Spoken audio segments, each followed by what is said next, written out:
Hello, and welcome back to my Power Miners Retrospective. My name is Jack Back, and today we will be taking a look at 8960, the Thunder Driller, as well as a closer look at the color scheme of Power Miners.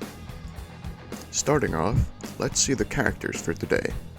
On the Miners side, we actually have two characters, Doc and Duke. While Duke's already been seen a number of times throughout the series, Doc is mostly new.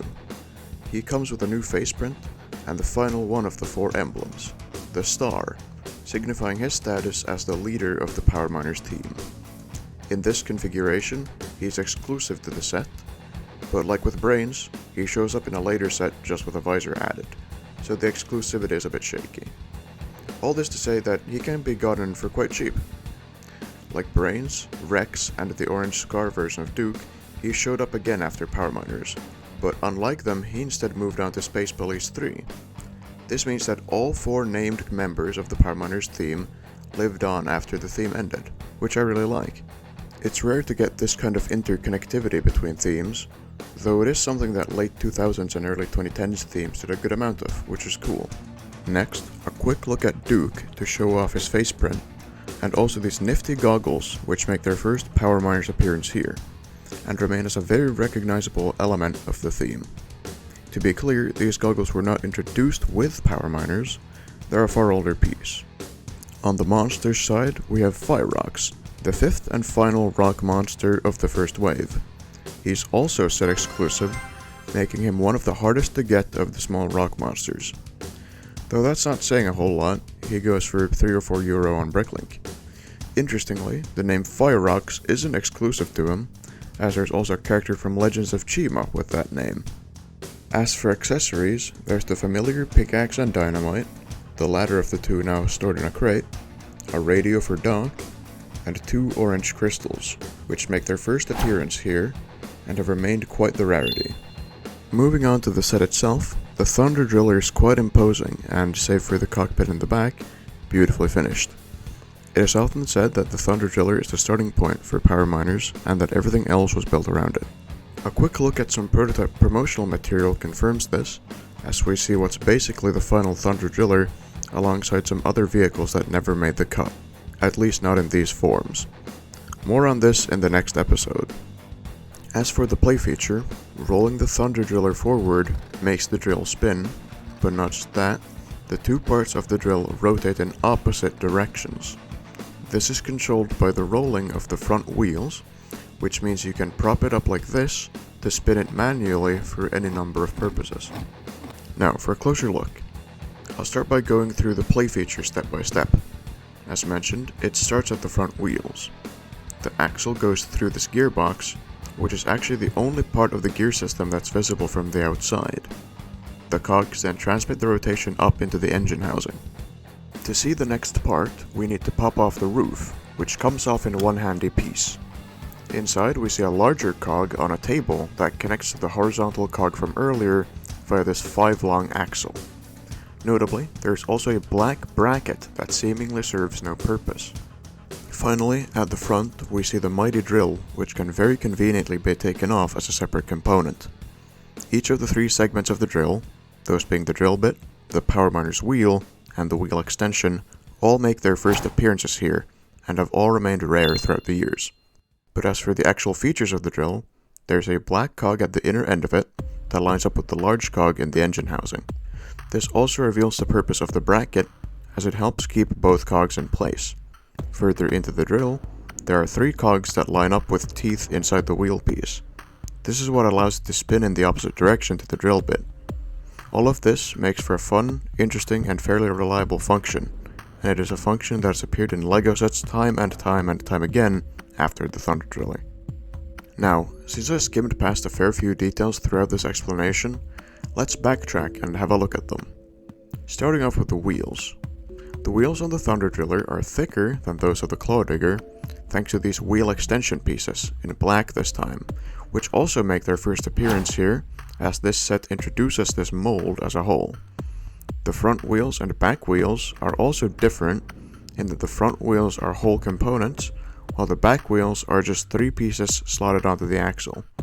The front wheels also share an axle, while the back wheels are on separate axles.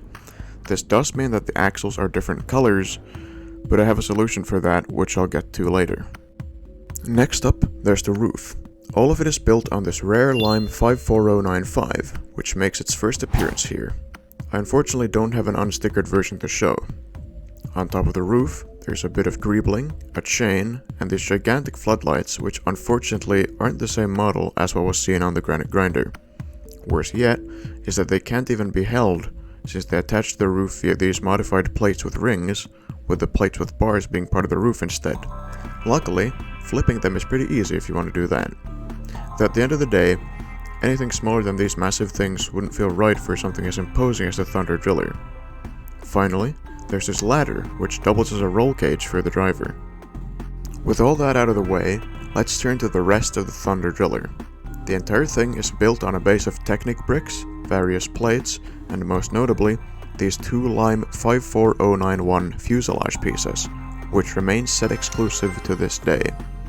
On that is the engine housing, which on the outside features two mudguards with the number 5 on them, as well as exhaust pipes on both sides. Funnily enough, there's nothing on the inside for them to connect to, no actual engine. But all this really means is that there's space to store crystals and place minifigures inside, as is shown on the box art.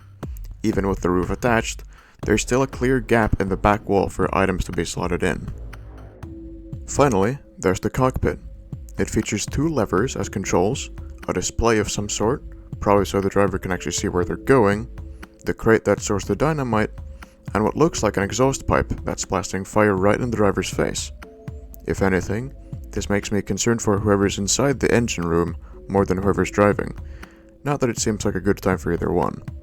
Finally, there's also two more engines on the sides which add a lot of much needed shape to the Thunder Driller. Without them, it would basically be a big tube on wheels. The engines are mostly made up of these two pieces, the Lime 43712, which makes its first appearance here and has only shown up in one other set since then, and the orange 50745, which remains set exclusive as well. Another long list with this set. And yes, the back of the Thunder Driller is quite scant and unfinished looking, but if that's the concession that had to be made for everything else to work, then I think it was absolutely the right call, and personally I don't really mind it. Next up, there are a few modifications I'd suggest for the Thunder Driller. First, as I already mentioned, the axle colors on it do not match, and I know a simple solution. You simply need to replace the tan axle pin adapters with dark bluish grey 4 long axles with stops on the end. You will also need a bush of some kind on the inside. Another modification that feels very intended is adding a power functions motor to the Thunder Driller. In order to do this, you first need to remove the roof, then the support beam at the front with the black bracket. Take it apart, remove the black bracket, and put it back together. Next, remove the drill, take off the gear at the end, and replace it with a 2 long axle connector and a 2 long axle. Then remove the big gear inside the engine hub and pull out the axle. You don't need to worry about the gear on the other side, it'll stay in place. Then, take off this grill tile inside the engine hub. Now you can slot in the power functions motor and make the wire run through this very convenient gap. With all that done, put the support beam back in its place, then connect the drill, making sure to line it up with the motor. Then simply put the roof back, connect the motor to a power source, and turn it on. Nifty, huh? Moving on, there's still something else we need to cover before getting to the second topic of today's video. That, of course, being the combiner model. Yes, as mentioned in the MindMech episode, the Thunder Driller combines with the granite grinder to make the Aero Shredder. So let's have a look at that, shall we? Starting off, something that's unique to the Aero Shredder within Power Miners, and quite unusual for combiner models overall, is that you get the same amount of models out as you put in. That is to say, it's 2 vehicles instead of 1. The steamroller with a catapult and conspicuous skyhook, and the jet plane with chains hanging off at the bottom. Let's check out the plane first. Let's not beat around the bush. This thing is weird. The idea of an aircraft flying around in a cave isn't weird in itself. Rock Raiders does that plenty. But there's 2 key differences. Rock Raiders has small, fast, and maneuverable looking flyers, as well as the bigger and slower looking tunnel transport. The Aero Shredder plane, meanwhile, looks too fast with its 3 massive engines, and it doesn't look like it can float or hover in any way, something which would be very important in a cave environment, not to mention for its play feature of picking up the steamroller. Second difference is the environment. While the caves in Rock Raiders are typically depicted as huge and open, the caves of Power Miners are a lot tighter and smaller. Anyway, enough Rock Raiders. Let's have a look at the aircraft. Starting at the front, instead of any kind of mining apparatus or play feature of any kind, there's just this huge bumper thing. This is a bit of a missed opportunity in my opinion, especially with how easy it is to switch it out for the drill which goes unused, to make the whole Aero Shredder a sort of vertical mining contraption. But no, we just have this. Not to mention it completely blocks the pilot's view. Moving back, we have the cockpit. This is probably the most unique part of the whole thing, as it's all built on the truck bed piece from the granite grinder. On top of it, there are some pretty simple controls, including the 1x4 control tile from the granite grinder. The airship also features the same ladder roll cage as on the Thunder Driller. Further back, there's a set of lights. Something worth noting is that despite these being built in a way that makes it possible to use them as handhelds, they are not the same model as what we've seen on the main sets. They're missing the 2x2 round plate, since between the granite grinder and Thunder Driller, there's only one of them. The roof of the airship unfortunately doesn't come off easily, despite the little gaps on the sides, and doing so reveals absolutely nothing on the inside. All you've got now is the question of how you'll get the roof back in place without messing up the cockpit. The answer is attaching the cockpit assembly to the roof, if you were wondering. Either way, this isn't the best building experience out there, but a combiner model is a combiner model. At the back of the craft, parts of the wheels and drill of the Thunder Driller have been turned into jet engines, a creative reuse of these pieces that we still see today in LEGO sets. Still, just having this little flame at the end of it does look a bit underwhelming, but what can you do? Add more flames, that's what. Anyway, let's move on to the steamroller. The steamroller is definitely the more grounded of the two vehicles, and even has a play feature. Yes, this crate on the side here is actually a catapult, thanks to the rubber band from the granite grinder. Just about anything can be put here. Dynamite, as the instructions suggest, a crystal, as the cover art suggests, or these 1x1 round bricks that are conveniently stacked here behind the catapult and don't really appear to serve any aesthetic purpose. And hold on, before we continue, let's look at that cover art a bit more, because it is weird. Starting from the bottom, there's a crystal in the catapult for some reason. Worse yet, manning the cockpit is Duke, the one with a face covered in soot with an outline where his goggles go, but without his goggles. Even in the instructions he's shown wearing his goggles, so is this supposed to be some weird middle form between the two versions of him? And finally, the most well-known and easily the silliest thing about it, the support construction for taking the photo that they forgot to cut out. And I have done what anyone would and recreated it, to clown on them for it 15 years later. Moving on to the rest of the model, the most notable detail is this huge crushing wheel at the front. While it doesn't connect to anything else via any cogs or anything of the like, it is at the perfect elevation to just roll on the ground. You might have some difficulty getting that to work though, but the solution is very simple. Just grab the two sides and pull them apart gently, then let them go. Doing this should ensure that the wheel is held in freely enough for it to be able to roll along the ground. Next up, perhaps the weakest part of the entire build, the cockpit. While I appreciate the asymmetric design, it just doesn't quite come together. The roll cage and steering wheel are too far apart for the roll cage to be able to clear it, so they just collide. And not just that, it could have easily been fixed by moving the steering wheel assembly back by a stud and adding a few plates to the cockpit assembly to elevate it. Just like that, it's almost perfect. And again, these plates are leftover pieces. Really makes it seem like these combiner models are just afterthoughts, huh? In fairness, they probably are, and it's good that they even exist in the first place. This is from 2009, so these were some of the last combiner models to ever come out. And, while we're on the topic, I think the floodlight works well. Finally, we have the skyhook. When this model is on its own, it doesn't really do anything and it's just a bit weird, but you could see it as a mining apparatus that's meant to line up with the crushing wheel. Maybe this is a kind of cleanup vehicle that simultaneously flattens the ground of a tunnel or cave while the apparatus up top cleaves off stalactites from the roof. Of course, the real purpose of it is for the chains of the airship to loop around it and pick it up. This play feature is what makes the Aero Shedder the scuffed tunnel transport that it is. Still, I must say this play feature does have potential outside of this combiner model too.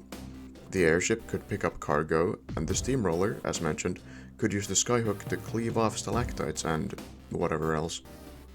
A final few notes before we move on. The greebling on the steamroller is wonderful.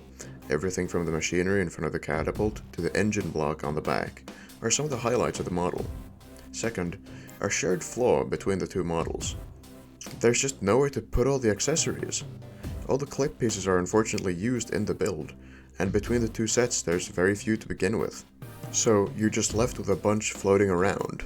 Not to mention there's really nowhere to tack on your third minifigure, which would have been nice, even if he is technically just another version of Duke. But at the end of the day, I don't think this combiner model is worthless, and it's certainly interesting. Give it a shot if you can. Now, after all that, we finally move on to the second topic of today's video, the color scheme of power miners, and its frequent misunderstanding. I would like to start this segment by having a look at some nice power miners MOCs I found on the Bricklink gallery.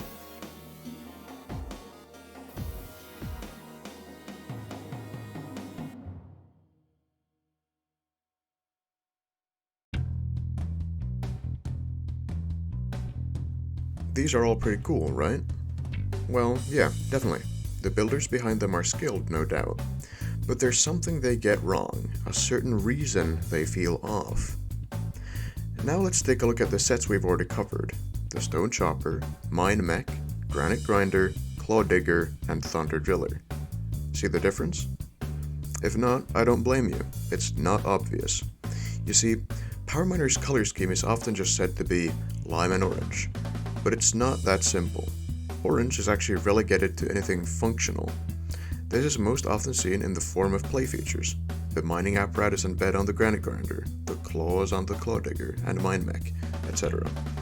So builds where orange is a secondary color that's part of the walls or something like that, just isn't quite right.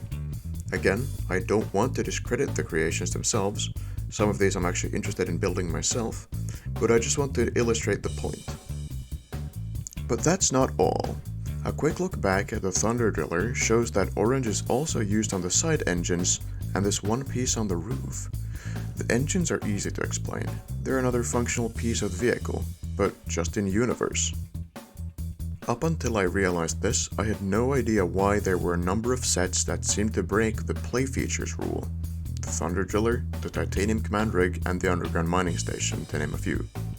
Understanding that orange is functional in and out of universe, and not just play features, helps explain all these discrepancies, except one.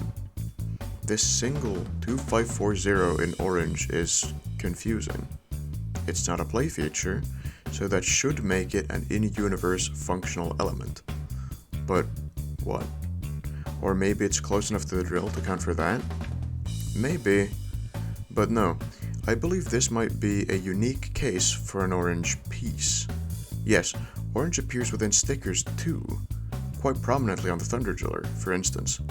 Here it serves basically the same purpose. As we can see on these two pieces, it outlines things like maintenance hatches and fuel inputs, and there are other markings in the color as well. So that could be what this mysterious piece is about. That, or rust. If we look a little closer, we can see that little splotches of orange have collected around the bolts. This can also be seen on every set we've covered so far, save for the Mine Mech. So that could be what this piece is about. But there's no definitive answer, not that I know of, at least. Phew, that's a lot of orange we've talked about, and still a lot of colors to go. But we're definitely past most of it. Lime and black, some of the most common colors throughout the theme, have some pretty self-explanatory uses. Lime is just the main color, and black is things like wheels, chassis, roll cages, lights, basic stuff like that. The greys have a bit of nuance where dark bluish grey tends to be bigger plates and pieces, crates, and dirt and decals, whereas light bluish grey is often finer details like engines and other greebling, and is also often a secondary play feature color if full orange would just look egregious in its place. Both greys are also used for terrain in the rare instances that it shows up. White, on the other hand, is a very overlooked part of the Power Miner's color scheme in my opinion. It's rarely even mentioned as part of the color scheme, even though it appears in every set of waves 1 and 2, excluding the polybacks. And to be clear, I don't mean white pieces, exclusively. Stickers count too. And white doesn't always have a meaningful impact. Like with the Thunder Driller, it's mostly hidden away in various corners, but it's typically used as an alternative color to break up larger blocks of lime, often in the form of windows, like with the Crystal Sweeper or Underground Mining Station. It's also often used in more analog controls, like steering wheels and levers, sometimes even seats. Beyond that, there's also the very recognizable danger stripes, propane tanks, and a few other uses like the occasional axle connector. Oh yeah, and Brains wears white too. And with that, you'd think we're done. But there's one more thing that I realized while writing this script. Tan. Tan shows up very infrequently throughout Power Miners, and it's often in the form of this bevel gear. But I believe that tan is meant to express grease. Let's look at the evidence. First, the uses of these gears. The first place they were seen was on the Stone Chopper, where they seemingly served no purpose. But considering how they're on the front wheel, which is supposed to be a mining apparatus instead of just a normal wheel, some sort of grease being present makes sense. Next is the gearbox on the Thunder Driller. A system like this would obviously need to be well oiled. Finally, one of the stickers on the Thunder Driller shows something tan leaking out from underneath these two panels. In fairness, this could just be another type of rust or something. This color does also show up on the roof of the Crystal Sweeper, so who really knows? And with that, we have finally reached the end of the color analysis. To summarize, if you designed a cube with the Power Miner's color scheme, it would be lime, save for a line or something similar of white, and a dark bluish-gray bottom. And that brings us to the end of today's episode.